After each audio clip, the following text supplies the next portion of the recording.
Bring in Joe Gamaldi, Fraternal Order of Police National Vice President. Joe, we could probably do an hour on the report that Alexandria Hoff just brought us, but let's go back to these drug overdose centers and whether they're a good idea or if they're just encouraging drug use. Sites in New York, apparently, have intervened in more than 125 overdoses among more than 640 users.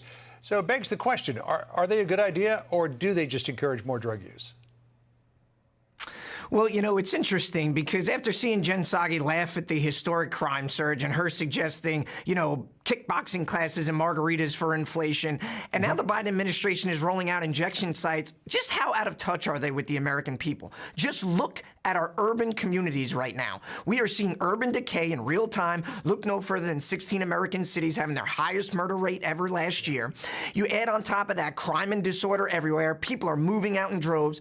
Businesses are closing. And opening up injection sites is only going to exacerbate that problem. There was a recent study out of Alberta, Canada, and it mirrors what you're hearing in New York and San Francisco, that crime went up around those injection sites and that it created actually a surrounding area of chaos. Those were their words. So people think this is actually a good idea. And John, fentanyl overdoses were the highest reason for death in ages 18 to 49 in this country for individuals. And now we want to make it even easier for users? No. We need to make sure that we are providing treatment programs, stopping the flow of fentanyl over the border, and we need to make sure that we're focusing on enforcement with a strong focus on diversion after they are caught, but not this soft bigotry of low expectations where we make it easier for users to do it over and over again. That's how we turn this around. Yeah, you know, Joe, just in case folks at home missed it, this is call for number 3. I want to bring up those statistics on fentanyl overdoses. First of all, Customs and Border Protection says that seizures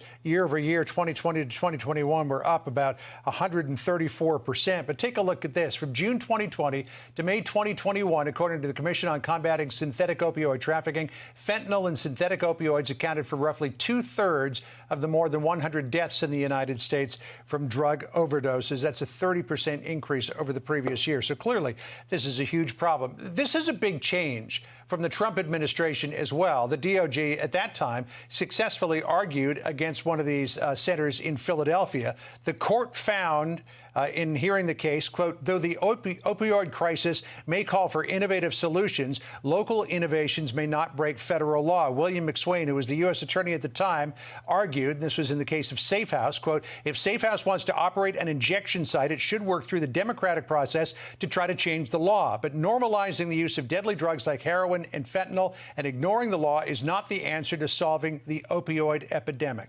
So I ask you, from a law enforcement perspective, what is the solution to solving the opioid epidemic?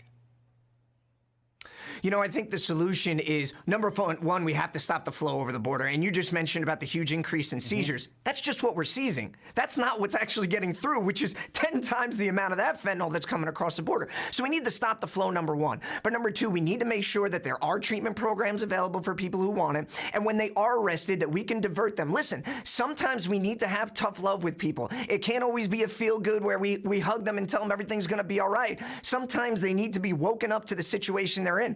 But here's an idea. Instead of just opening these injection sites, why don't you open it up for the people to vote whether or not they want that in their neighborhood and see if people want those in their communities? Or better yet, why don't we just set up a safe injection site on the White House lawn or right in front of AOC's apartment building? Then see how quickly you really want those injection sites in your backyard.